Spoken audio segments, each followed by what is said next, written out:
සද්ධර්ම ශ්‍රාවක කාරුණික ගුණගරුක බෞද්ධ පින්නතුනි, බොහෝම ශ්‍රද්ධාවෙන් යුක්තව මේ සදහැවත් පිරිස සැදී පැහැදී සූදානම් වෙන්නේ තථාගත ශාන්තිනායක සම්මා සම්බුදුරජාණන් වහන්සේ විසින් ලෝක සත්වයන් පිළිබඳව අනන්ත අප්‍රමාණ දයාවෙන් කරුණාවෙන් මෛත්‍රියෙන් යුක්තව අවබෝධ කරගෙන දේශනා කොට වදාළ අති උතුම් ශ්‍රී සද්ධර්ම රත්නයෙන් අබමල් රේණුවකටත් වඩා අඩු බොහෝම පුංචි කොටසක් ධර්ම ගෞරවයෙන් යුක්තව දේශනා කරවාගෙන ශ්‍රවණය කරන්නත් වඩාත් නිවැරදි ඊ타ත්ම ධර්මානුකූල වූ මෙලව ජීවිතයක් සකස් කර ගන්නත්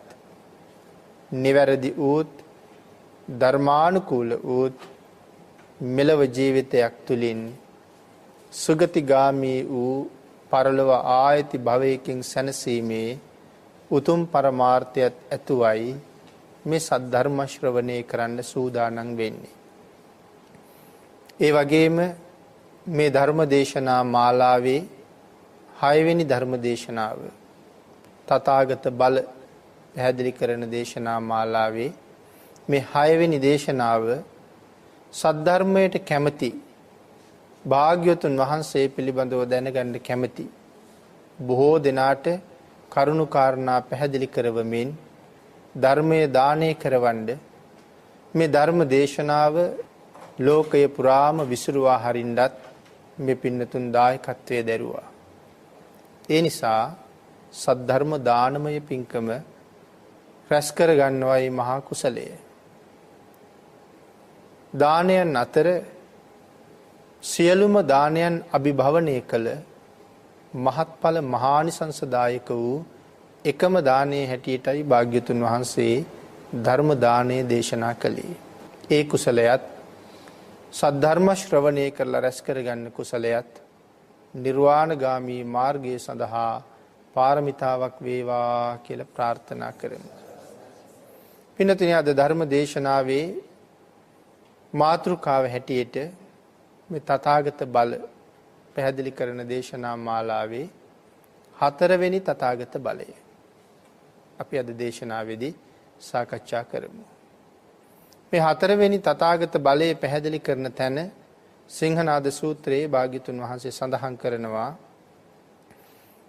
පුනච පරං සාරිපුත්ත තථාගතෝ අනේක ධාතු නානා ධාතු ලෝකං යථා භූතං පජානාති යම්පි සාරිපුත්ත තථාගතෝ අනේක ධාතු නානා ධාතු ලෝකං පජානාති ඉදම්පි සාරිපුත්ත තථාගතස්ස තථාගත බලං හෝති යම් බලං ආගම්ම තථාගතෝ ආසබං ඨානං පටිජානාති පරිසාසු සිංහනාදං නදති බ්‍රහ්මචක්කං පවත්තේති. බුදුරජාණන් වහන්සේ මේ බල 10කට පත්වෙච්ච නිසා තථාගත බල 10ක් පිළිබඳව සිංහනාද සූත්‍රයේ පැහැදිලි කරනවා. ඒ තථාගත බල 10ටම පත් වෙලා තමයි භාග්‍යතුන් වහන්සේ තමන් වහන්සේ ලෝකේ උත්තරීතර තැන ශ්‍රේෂ්ඨත්වයේ ස්පර්ශ කළා. ශ්‍රේෂ්ඨත්වයට පත් වුණා. යම් බලං ආගම්ම තථාගතු ආසබං ඨානං පටිජානාති. මේ ආසභ කියන තැනට සියලු දෙනාටම වඩා උතුම් තැනට පැමිණියා කියලා සඳහන් කරන්නේ මේ බල 10 සම්පූර්ණ කරලා. මේ බල 10 සම්පූර්ණ කරපු අය භාග්‍යතුන් වහන්සේ හැර වෙන ලෝකේ පහළ වුණෙත් නැහැ, පහළ වෙන්නෙත් නැහැ. වෙනවනම් තවත් බුදු කෙනෙක් විතරයි. වෙන සාමාන්‍ය කෙනෙකුට එතෙන්ට එන්න කොහොමවත්ම පුළුවන්කමක් නැහැ. එhmenan මේ 4 වෙනි තථාගත බලය මොකක්ද කියන කාරණාව අනේක ධාතු නානා ධාතු පිළිබඳව දන්නා නුවණ තමයි 4 වෙනි තථාගත බලය. අනේක ධාතු නානා ධාතු නොයෙක් ආකාරයේ මේ ධාතුන් පිළිබඳව තියෙන අවබෝධය භාග්‍යතුන් වහන්සේ දේශනා කරනවා සාරිපුත්ත මේ තථාගතයන් වහන්සේ අනේක ධාතු නානා ධාතු ලෝකේ ඇත්ත ඇති හැටියටම දන්නවා කියලා. මේ විවිධාකාර ධාතුන්ගේ ඇත්ත ස්වභාවය ඒ පවතින ආකාරයෙන්ම මනාව දන්න බව සඳහන් කරනවා. එහෙනම් මේ නානා ධාතු පිළිබඳව දන්නා නුවණ සඳහන් කරනවා පින්නතුනි තව කෙනෙක් සම්පූර්ණයෙන්ම කවදාවත් දන්නේ නැහැ. නානා ධාතු පිළිබඳව අවබෝධය තව කෙනෙකුට කවදාවත් සම්පූර්ණයෙන්ම ලබන්න බෑ. යම් යම් මහරහතන් වහන්සේලා යම් ප්‍රමාණයකින් ලැබුවා. නමුත් සම්පූර්ණයෙන්ම ලැබුවේ නැහැ. භාග්‍යතුන් වහන්සේට විතරයි ඒ ධාතු පිළිබඳව ඒ සැබෑම අවබෝධය තිබුණේ. ඒ නිසාම සඳහන් කරනවා අන් අය කොයිතරම් ප්‍රමාණයක් ලැබුවද භාග්‍යතුන් වහන්සේ දන්නා ප්‍රමාණය කොච්චරද කියලා. ඇත්ත ඇති හැටියටම ਸਰව ප්‍රකාරයෙන්ම දන්නවා කියන කාරණාවයි මේ හතරවෙනි තථාගත බලය. අපි උදාහරණයක් හැටියට සඳහන් කළොත් 80 මහා ශ්‍රාවකයන් වහන්සේ නමක් හැටියට අපේ ශාසනය කටයුතු කරපු මහා පන්තක ස්වාමින් වහන්සේ 80 මහා ශ්‍රාවකයන්ගෙන් කෙනෙක්. ඒ කියන්නේ මහා කල්ප ලක්ෂයක් පෙරම් පුරලා ඉන්නේ 80 මහා ශ්‍රාවකෙක් වෙන්න. මහා කල්ප ලක්ෂයක් පෙරම් පිරුව කියලා කියහම ඒක මොනතරම් කාලයක් උන්වහන්සේ ගුණම සම්පූර්ණ කළාද? සිල්ම සම්පූර්ණ කළාද?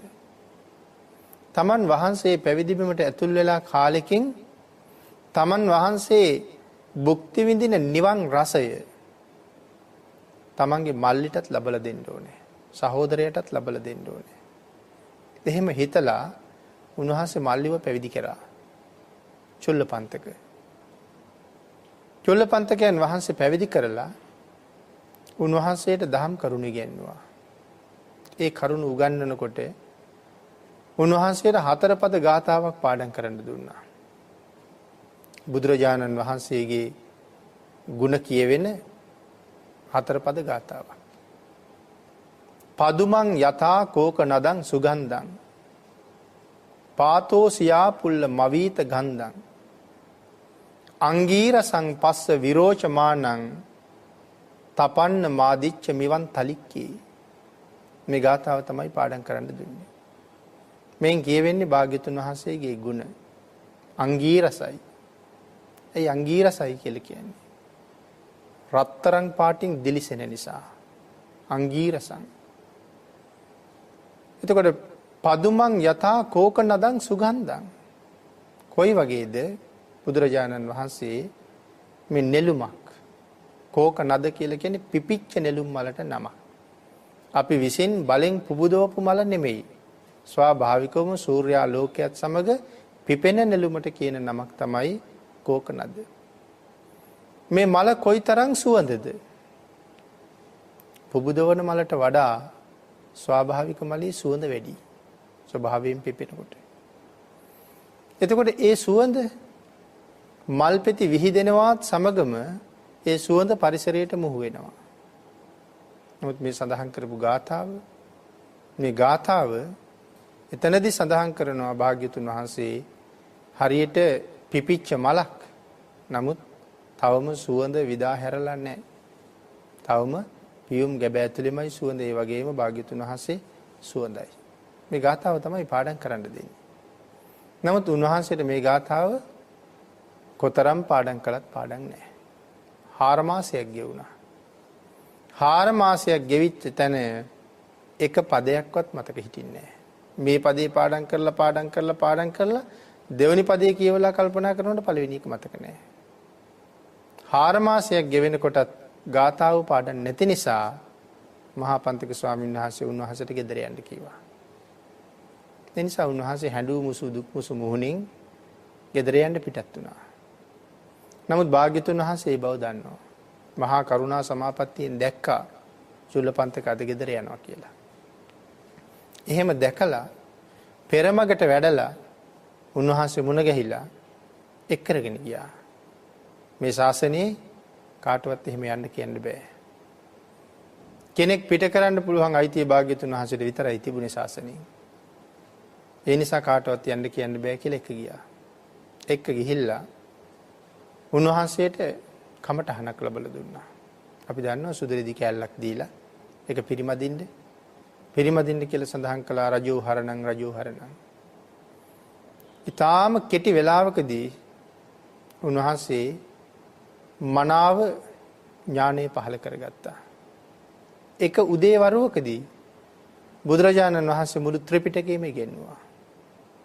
4 මාසයක් තිස්සේ 4 පද ගාථාවේ එක පදයක්වත් උගන්වන්න මහා පන්තක මහරහතන් වහන්සේට බැරි වුණා. බුදුරජාණන් වහන්සේ එක උදේවරුවක උන්වහන්සේට ත්‍රිපිටකයම ඉගෙනුවා. ජීවක වෛද්‍යාචාර්යතුමාගේ ගෙදර එදා දානයක් තිබුණා. 500ක් රහතන් වහන්සේලාට. දානශාලාවේ 499ක් වැඩ හිටියා.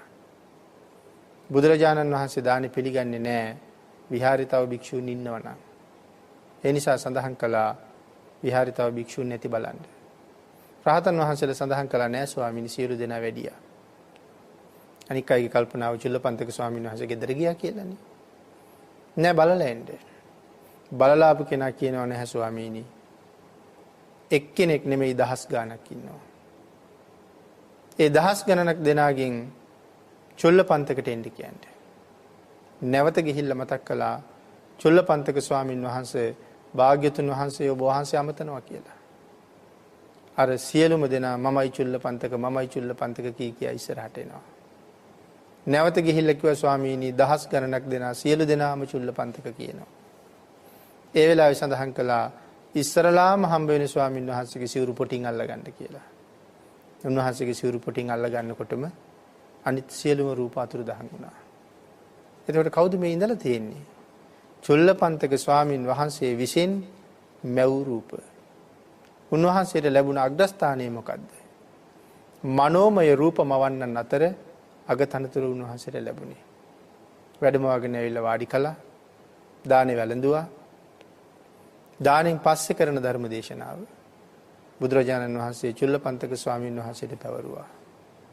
උන්වහන්සේ මේ ධර්ම දේශනාව මුළු ත්‍රිපිටකයම අලලා දේශනා කළා කියලා සඳහන් වෙනවා අනික් සියලු දෙනා වහන්සේලා පුදුමයටපත් කරවමින්.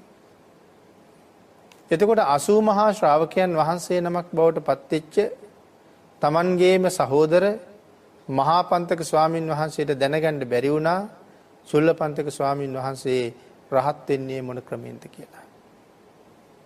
නමුත් භාග්‍යතුන් වහන්සේ දැනගෙන හිටියා උන්වහන්සේට ඒ අවබෝධ ඥානය ලබා දෙන්න පුළුවන් කොයි ක්‍රමෙන්ද කියලා. ආන් ඒකයි සඳහන් කළේ වෙනත් කිසිම රහතන් වහන්සේ නමකටවත් නැති පුදුමාකාර ඥානයක් භාග්‍යතුන් වහන්සේට තිබුණා. ආන් ඒ ඥානය තමයි මෙන්න මේ 4 වෙනි තථාගත බලයේ හැටියට නානා ධාතු නානා ලෝක පිළිබඳව දන්නා නුවණ හැටියට පැහැදිලි කළේ එක උදාහරණයක් වී අපි මේ සාකච්ඡා කළේ. ඊළඟට සඳහන් කරනවා කිසි කෙනෙකුට හිතාගන්න බැරි වුණ පුදුමාකාර ඥාන ශක්තියක් භාග්‍යතුන් වහන්සේගේ ඒ ඥානය. යම් කෙනෙක් බුදුරජාණන් වහන්සේ ළඟට ඇවිල්ලා විවිධාකාර විදිහට කරුණු කාරණා විමසුවොත් ඒ ඕනෑම කාරණාවකට භාග්‍යතුන් වහන්සේ හරියටම පිළිතුරු දුන්නා. කවදාවත් භාග්‍යතුන් වහන්සේගෙන් අහපු ප්‍රශ්නයකට කාටවත් අඩුවෙන් පිළිතුරු හම්බුනේ නැහැ, උත්තර හම්බුන්නේ නැහැ. ਸਰව ප්‍රකාරයෙන් මේ පුජ්‍යලයා බලාපොරොත්තු වෙන උත්තරය ඒ ආකාරයෙන්ම භාග්‍යතුන් වහන්සේ ඔහුට ලබලා දුන්නා. ආන් ඒ හැකියාව තියෙන නිසා නානා ධාතු පිළිබඳව භාග්‍යතුන් වහන්සේට දැනුම තිබිච්ච නිසා යම් කෙනෙක් බුදුරජාණන් වහන්සේ ළඟට ඇවිල්ලා ඇහුවනම් ස්වාමීනි භාග්‍යතුන් වහන්සේ මේ වී ඇටි පෙන්නනවා. වී ඇටයක් පෙන්නලා කියන ස්වාමීනි මෙන්න මේ වී ඇටි. මේ වී ඇටේ මගේ කුඹුරේ හිටෙව්වොත් මේ වී ඇටෙන් මට කොච්චර ආදායමක් ලැබෙයිද? හරියටම දේශනා කරනවා ඒ වී ඇටෙන් ලැබෙන වී ඇට ගාන ආදායම. වෙනත් කුඹුරක හිටෙව්වොත් මගේ කුඹුරේ හිටෙව්වට වඩා වැඩි අස්වැන්නක්ද ලැබෙන්නේ අඩු අස්වැන්නක්ද කියලා වෙනත් කුඹුරක හිටෙව්වොත් ඒ කාරණාවත් භාග්‍යතුන් වහන්සේ හරියටම පැහැදිලි කළා. ආන් ඒ නිසා නානා ධාතු දන්නා නුවණක්. ඊළඟට යම් අඹ ඇටයක් පෙන්නලා ඇහුවොත් එහෙම නැත්නම් වෙනත් ධාන්‍ය ඇටයක් පෙන්නලා ඇහුවොත් මේ අඹ ඇටේ හිටවලා පැලවුණාට පස්සේ මේ අඹ ඇටෙන් ගහ පවතින තුරු ලැබෙන ගෙඩි ගාන කොච්චරද? අඹ ගහ ඇති වෙලා මැරෙනකන් අඹ ගහේ හැදෙන ගෙඩි ගානත් භාග්‍යතුන් වහන්සේ දේශනා කරනවා. ඒ විතරක් නෙමෙයි ගෙඩි වල පාටත් දේශනා කරනවා. තාම මේ අඹ ඇටේ පෙන්වන්නේ. පාට විතරක් නෙමෙයි ඒ අඹ ගෙඩි කොච්චර රසද කියන එකත් දේශනා කරනවා. මේ කාරණාව දේශනා කරන්න භාග්‍යතුන් වහන්සේට පුළුවන් පුදුමාකාර හැකියාවක් තිබුණා. ඒ වගේම යම් යම් පුජ්‍යලයාගේ ඒ හැකියාවන් නොඑක කාර්යයෙන් ප්‍රකාශ කරන්න භාග්‍යතුන් වහන්සේට හැකියාව තිබුණා කියලා සඳහන් කරනවා. ඒ නිසා මේ නොඑක ධාතු පිළිබඳව මනා දැනුමක් තිබුණ නිසා තමයි මනාව දන්නවා කියලා සඳහන් කළේ. බුදුරජාණන් වහන්සේ මනාව දන්නවා. මනාවම පිහිටියා කියන කාරණාව සඳහන් කළේ ඒ දැනුමේ හරියටම අවබෝධ ඥානය ඇති කරගත්ත නිසා. යම් පුජ්‍යලයක එහෙම නැත්නම් අපි සඳහන් කරමු යම් ගහක්.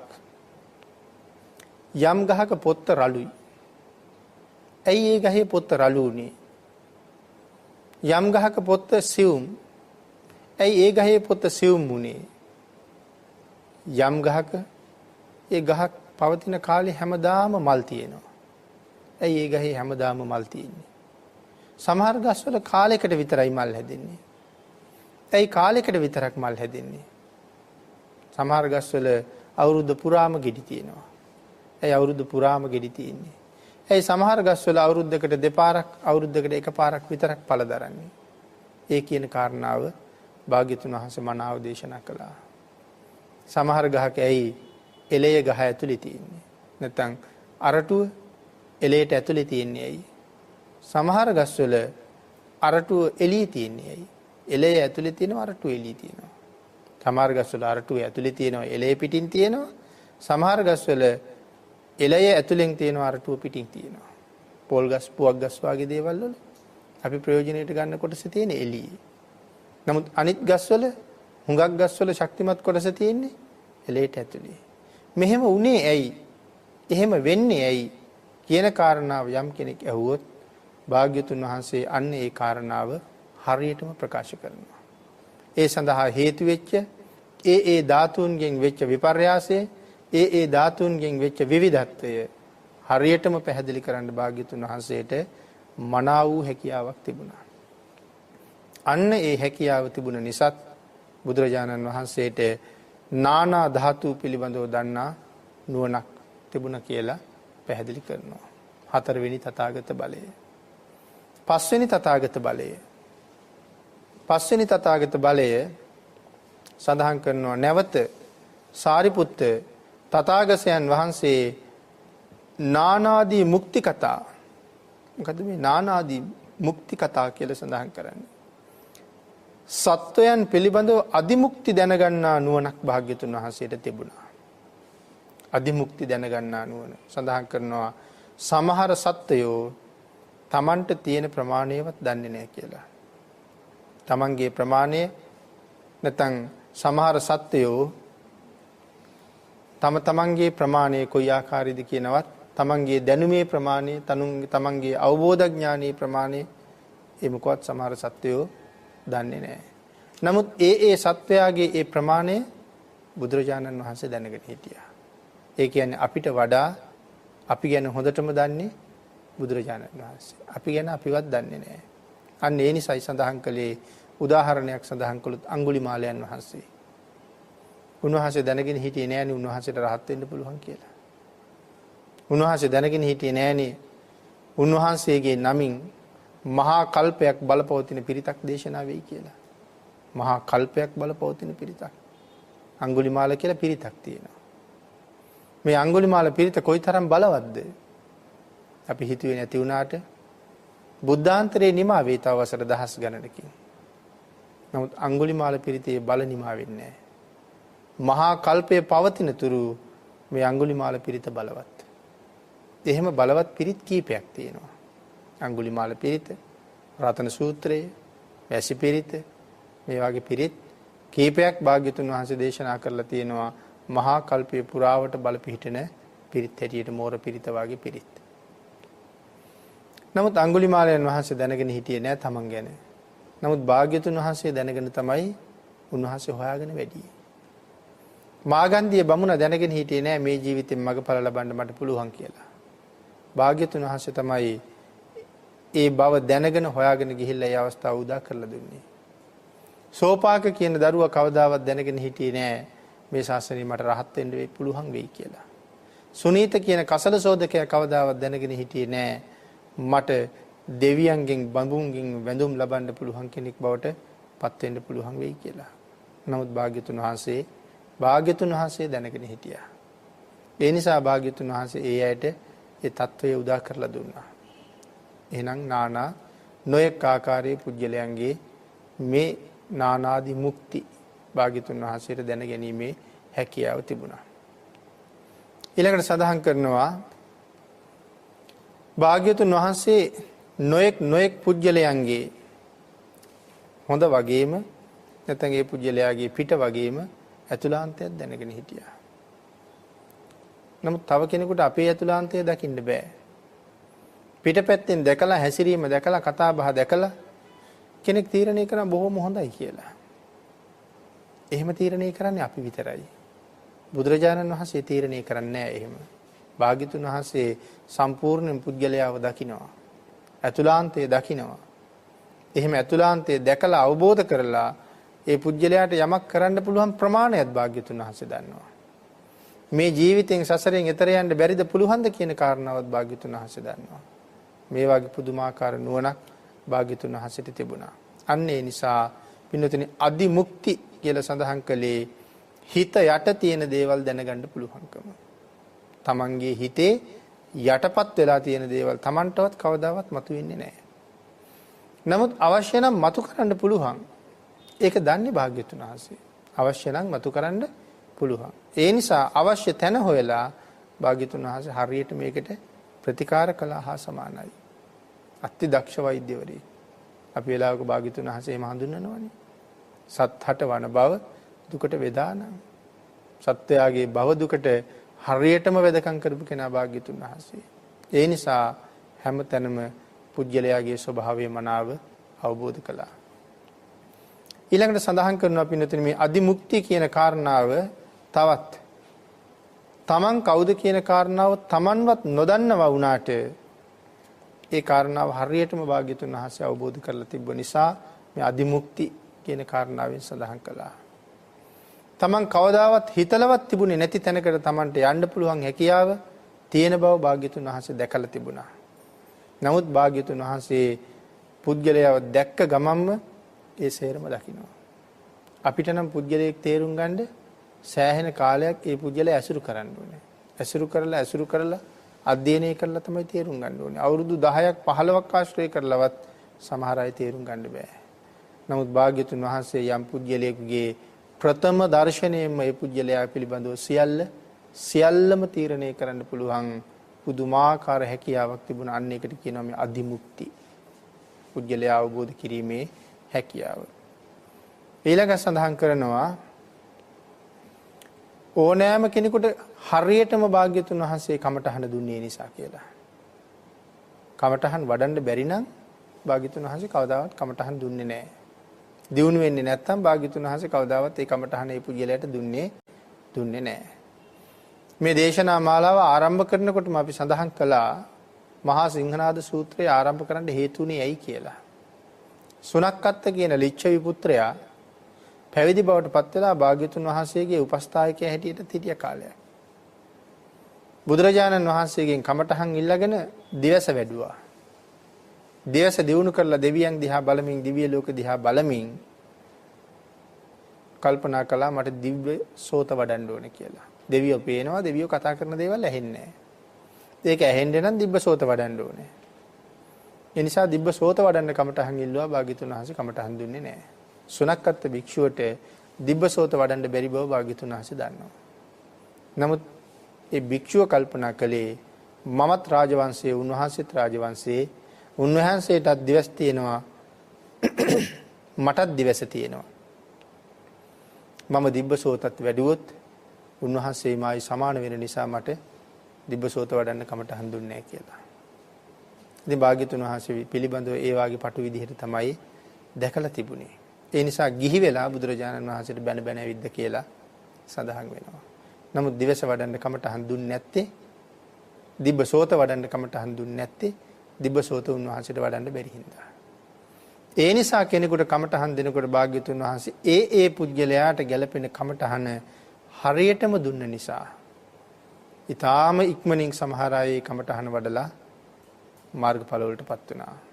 ඒ නිසා පුජ්‍යලයාට ගැළපෙන කමටහනයි දැකලා දුන්නේ. අද එහෙම කමටහන් අපිට දෙන්න බැරි නිසා අපේ తত্ত্বය අපේ තරම හරියටම දන්නේ නැති නිසා අපිට අඳුරේ අත ගන්නවා වගේ දෙයක් කරන්න සිද්ධ වුණා. එහෙම පෙනුමක් බැලුමක් එහෙම අවබෝධයක් නැති නිසා. අපේ හැකියාව මේ ජීවිතෙම එතෙන්ට යන්න ඇති. නමුත් ඒක දන්න කෙනෙක් නැහැ. භාග්‍යතුන් වහන්සේ ඒක හරියටම දැක්කා. ඊළඟට සඳහන් කරනවා මේ ඇතැම් තීර්ථකයන් බුදුරජාණන් වහන්සේ ළඟට පැවිදි වෙන්න ඇවිල්ලා පැවිද්ද ඉල්ලහම භාග්‍යතුන් වහන්සේ ඒ කටියට පැවිද්ද දුන්නේ නැහැ. අන්නේ තීර්ථකයෝ ඇවිල්ලා බණ අහලා සතුටු වෙලා පැහැදිලා ස්වාමීනි මම පැවිදි කරන්න. පැවිදි කරන්න කියලා ඉල්ලීම කළාට පැවිද්ද දුන්නේ නැහැ. නැහැ. ඔබ ඔය ඉන්න විදිහටම ඉන්න. මා කෙරෙහි ශ්‍රද්ධා සිත පිහිටවා ගන්න. ඔය ඉන්න විදිහටම ඉන්න මා කෙරෙහි ශ්‍රද්ධා සිත පිහිටවා ගන්න. විශාල කාරණාවක් එලි කරනවා මේ ප්‍රකාශය. ඇයි පැවිද්ද දුන්නේ නැත්තේ? එයාට හරියටම මේ පැවිද්ද කරන්න බැයි. ඒ කරන්න බැරි බව දන්න නිසා තමයි පැවිද්ද දුන්නේ නැත්තේ. නමුත් පැවිදි නුනට ශ්‍රද්ධාව පිහිටවා ගන්න පුළුවන් මං කියන්නේ. ශ්‍රද්ධා සිතින් ඉන්න කියලා සඳහන් කළේ මා පිළිබඳව ශ්‍රද්ධාව පිහිටවා ගත්ත පමණින් සතර අපායෙන් නිදහස් වෙන්න පුළුවන් බව භාග්‍යතුන් වහන්සේ දන්නවා. ඔහු සසරින් සතර අපායෙන් නිදහස් කරනවා. නමුත් පැවිද්ද දුන්නේ නැහැ. පැවිද්ද වඩන්න බෑ. දියුණු කරන්න බෑ. ශ්‍රද්ධාවෙන් හිටියාම සතර අපායෙන් නිදහස් වෙන්න පුළුවන්. එහෙනම් බුදුන් සරණ යන්න පුළුවන් වෙන්නේ ඒ කාරණාව නිසානේ. නැත්නම් කවදාවත් භාග්‍යතුන් වහන්සේ සරණ යන්න ශ්‍රද්ධාව නැති කෙනාට භාග්‍යතුන් වහන්සේ සරණ යන්න බෑ. ශ්‍රද්ධාව නැති කෙනාට කවදාවත් සිල් රකින්නත් බෑ. ශ්‍රද්ධාව තියෙන කෙනා කවදාවත් සිල් කඩන්නෙත් නෑ.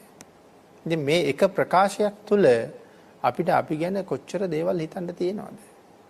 ඇයි මට සිල් රකින්න බැරි? ඇයි මට හැමදාම පන්සිල් ආරක්ෂා කරන්න බැරි? ඇයි මට හිතු වෙලාවට ඒක කඩන්න කෛරාටික සිතක් මා තුළ ඇති වෙන්නේ? ශ්‍රද්ධාව මේ ශ්‍රද්ධාව කියන ධර්මතාවය මා තුළ මදි නිසා, මා තුළ නැති නිසා. එහෙනම් මේ අන්‍ය ශ්‍රමණ බ්‍රාහ්මණයන්ට මා පිළිබඳව පිහිටවාගත් ශ්‍රද්ධා සිතම ඔබට ප්‍රමාණවත් කියලා දේශනා කළේ ඒ ශ්‍රද්ධා සිතින් ඒ පුජ්‍යලයා සිල් කඩන්නේ කවදාවත්. ඒ සිල් මත ඉන්නේ. එහෙනම් අන්‍ය ශ්‍රමණ බ්‍රාහ්මණයන්ට නෙවෙයි අපිට ඒ ශ්‍රද්ධා සිතවත් භාග්‍යතුන් වහන්සේ කියන වචනේ පිළිබඳව පිහිටවන්න, ඒ උත්තමයන් වහන්සේ පිළිබඳව පිහිටවන්න අපිට තවත් කොච්චර ජීවිතේ ප්‍රගුණ කරවන්න වෙයිද කියන කාරණාව අපිට ආපහු හිතන්න කරුණු ඉතුරු වෙනවා එතකොට. එහෙනම් මේ ශ්‍රද්ධාව කියන කාරණාව සිල් රකින්නත් වටිනවා. භාවනාව දියුණු කරගන්නත් වටිනවා. ඒ සියල්ලටම කලින් බුදුන් සරණ යන්නත් වටිනවා. ඒ කියන්නේ බෞද්ධයෙක් වෙන්නත් ඒ ශ්‍රද්ධාව අත්‍යවශ්‍යයි. ශ්‍රද්ධාව නැතින කවදාවත් බෞද්ධයෙක් වෙන්න බෑ. මොකද ශ්‍රද්ධාව නැත්නම් බුදුරජාණන් වහන්සේ පිළිබඳව සැක පහළ වෙන්න පටන් ගන්නවා. සැක පහළ වෙනවා නම් බුදුන් සරණ යන්න බෑ. ධර්මයේ පිළිබඳව සැක පහළ වෙනවා නම් දහම් සරණ යන්න බෑ. ආර්ය මහා සංඝයා පිළිබඳව සැක පහළ වෙනවා නම් කවදාවත් සඟුන් සරණ යන්න පුළුවන් කමක් නැහැ.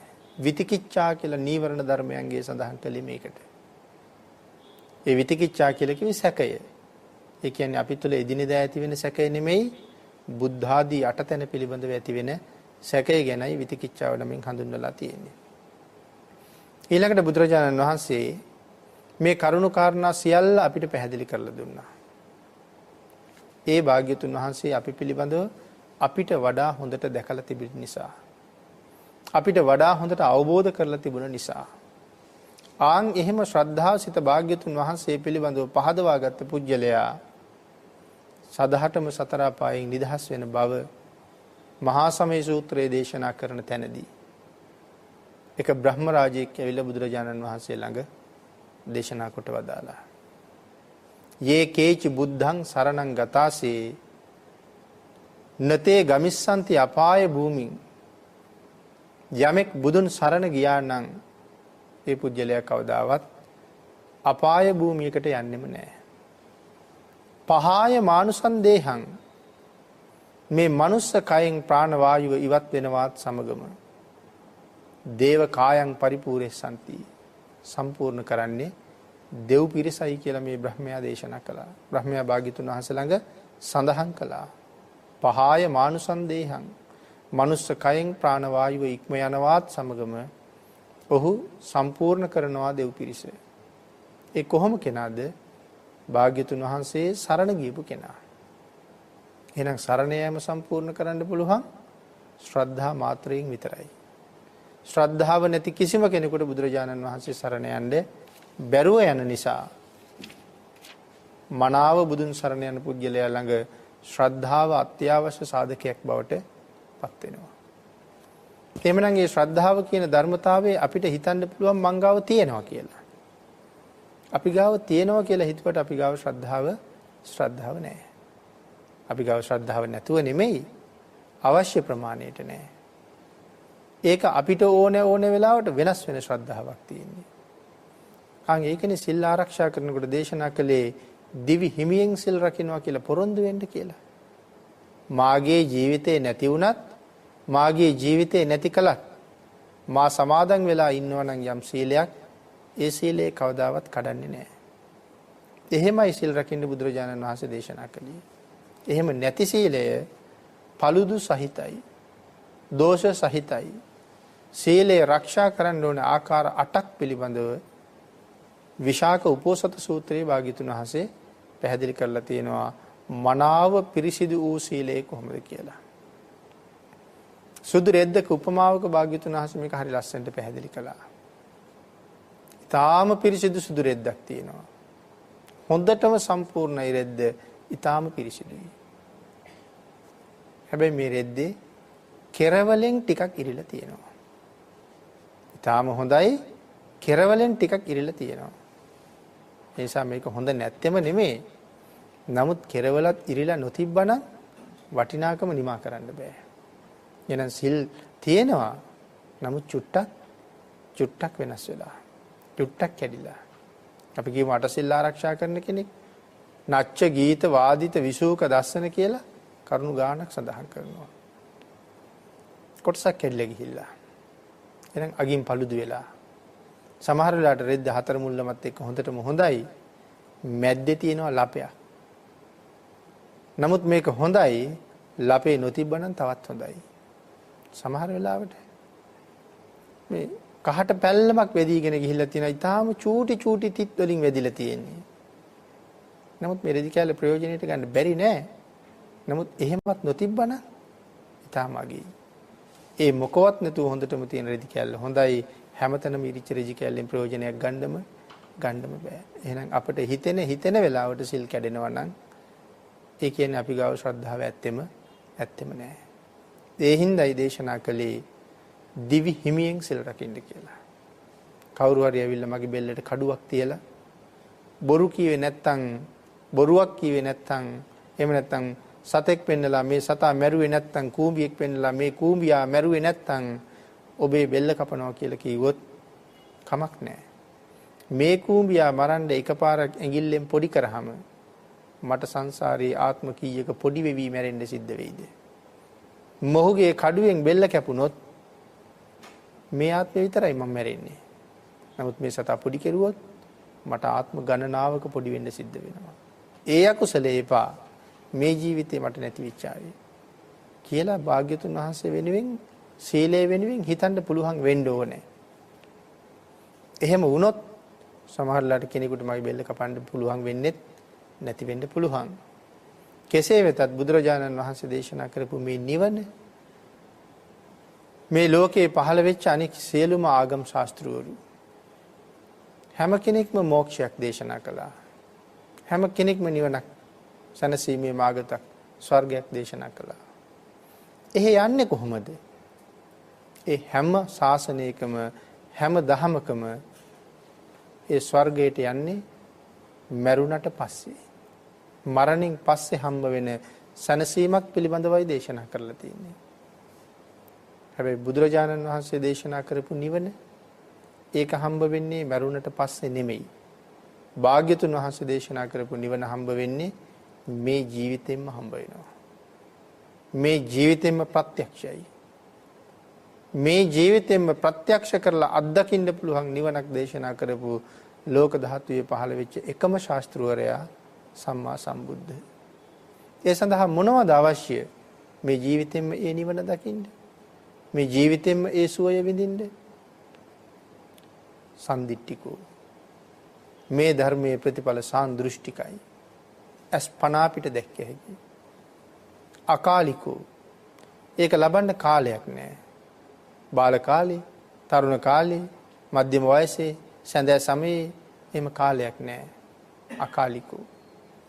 කාලයක් නැහැ මේ ජීවිතෙන්ම දැක්ක හැකි මේ අස්පනා පිටම මොකක් කරන්න ඕනේද? එහිපස්සිකෝ. එන්නේ. ඇවිල්ලා බලන්න. ඇතුළට ඇවිල්ලා බලන්න. ධර්මයේ දිහා බලන්න එපා කියලා දේශනා කළා. අනුන්ගේ කරේ තියෙන පළඳනාවක් දිහා බලනවා වගේ ධර්මයේ දිහා බලන්න එපා. අනුන්ගේ කරේ තියෙන පළඳනාවත් හොඳයි. ඒක වටිනවා. නමුත් මම ඒක දිහාත් බලනවා. ඒක දිහා බැලුවට ඒක මගේ නෙමෙයිනේ. ඒ නිසා මට ඒකේ විශාල දැනුමක් අවබෝධයක් වටිනාකමක් මට නැහැ. ධර්මයේ දිහා බලන්න එපා කිව්වා එහෙම. පැත්තක තියෙන දෙයක් දිහා බලනවා වගේ බලන්න එපා. තමන්ගේ වගේ බලන්න. තමන් ළඟ තියෙනවා වගේ බලන්න. මේ ධහම තුල යම් කෙනෙක් හැසිරුණොත් එහි ප්‍රතිඵල ඔහුට නියතයි කියලා දැනගෙන බලන්න. ඒ නිසා ඇවිල්ලා බලන්න. එහිපස්සිකෝ. අකාලිකෝ කාලයක් නැහැ එහිපස්සිකෝ. ඇවිල්ලා බලන්න කියන්නේ බුදුරජාණන් වහන්සේ දේශනා කරපු මාර්ගයේ හැසිරෙන්න. භාග්‍යතුන් වහන්සේගේ පාරේ ගමන් කරන්න. පියාගේ භූමියේ හැසිරෙන එක හරීම ආරක්ෂා සහිතයි කියලා දේශනා කළා භාග්‍යතුන් වහන්සේ. පියාගේ භූමියේ හැසිරෙන එක හරීම ආරක්ෂා සහිතයි. කොතනද මේක දේශනා කළේ? අර උපමාවක් පැහැදිලි කළා. කැටකුරුල්ලෙකුගේ උපමාවක්. මේ පොඩි කුරුල්ලෙක් කැටකුරුල්ලෝ කියලා කියන්නේ. ඒ කැටකුරුල්ලට කීවා එයාගේ තාත්තා පුතේ අපේ සීමාවෙන් ඔබට යන්න එපා කියලා. අපේ සීමාවෙන් ඔබට යන්න එපා. එහෙම වුණොත් ඔබට කරදර වෙයි. නමුත් කුරුල්ලෝ පැටියා එයා ටිකක් ඉගිල්ලෙන්න පුළුවන් වයසට ඇවිල්ලා. තාත්තා කියපු දේ ඇහුවේ නෑ. මෙයා ඉගිල්ලෙන්න පටන් ගත්ත අහස පුරාම. උකුස්සෙක් දැක්ක විශාල උකුස්සෙක්. ආපු ගමන් මෙයා දැහැගත්තා. දැහැගෙන අරන් යනවා. දැන් කැටකුරුල්ලා කියනවා තාත්තා කියපු දේ ඇහුවනම් මට මේක වෙන්නේ නෑ. තාත්තා කියපු දේ ඇහුවනම් මට මේක වෙන්නේ නෑ. ඒ වෙලාවේ කුරුල්ලා ඇහුවා මොකද්ද ඔබේ තාත්තා කිව්වේ? මට තාත්තා කීවා මගේ සීමාවෙන් එහාට යන්න එපා කියලා. මම ඒක ඇහුවේ නෑ. ඒ හින්දා මං විනාශ වුණා. ඔබේ තාත්තා ඉච්චර මිනිහෙක්ද? ඒ කියන්නේ උඹේ සීමාවට ගියොත් මං ඔබ අල්ලගන්නේ නැද්ද? පුළුවන් නම් යමන් බලන්න කියලා කිව්වා. ඇතෑරියා. මේ කැටකුරුල්ල හුඟාක් ඉන්නේ මේ හී කැට උඩ. මෙයා ඇවිල්ලා එහෙමම හී කැටේ උඩ වැහුවා. දැන් මේ තමයි පියාගේ භූමිය. තාත්තා මෙතනින් එහාට යන්න එපා කියවන්නේ. දැන් මෙයා හී කැටේ උඩ ඉන්නකොට මෙයාට ඇහෙන උකුස් අයින්නවා. එයා වේගෙන් තටු දික් කරගෙන වේගෙන් මෙයා ගාවට එනවා. ඒ එන හඬ ඇහෙනවා. හඬ ලං වෙනකම් ඉඳලා මෙයා එකපාරම හී කැටේ ඇස්සට රිංගුවා. උකුස්සට ආපු වේගය පාලනය කරගන්න බැරුව ගියා. එයාගේ පපුව හී කැටේ වැදිලා එයා එතනම මැරිලා වැටුණා. තාත්තගේ භූමියේ හිටපු නිසා ඕනෑම බලවේගයක් පරාජය කරන්න පුළුවන්කම තිබුණා. මොන තරම් බලයේ ශක්තිය තිබුණා.